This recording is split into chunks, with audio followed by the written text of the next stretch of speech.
Hello, I'm Glenys from In the Zone Healing, and in a previous video I showed you how to use the personal living energy aromatherapy sprays, but there's one more that I want to demonstrate, and that's the Feng Shui room cleansing spray.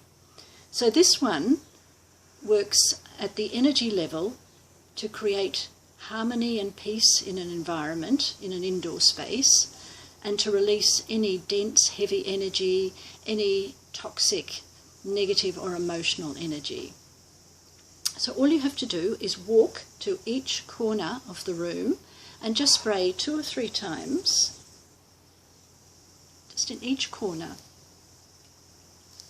Obviously you need to actually walk there and not just sit here like I am. If the room is round or an irregular shape, just find 4 points in the room to cover. That's all you need to do. And then just feel the effect, the lightness that comes from the action of the essences which are working to clear any negativity. You can use it for your home, if you're moving, particularly if you're moving into a new home, when you travel, for your hotel room, for an office, and if you're a practitioner, you can use it between clients, or if you're teaching in a public space. So enjoy the beautiful, very popular aroma too. Bye for now.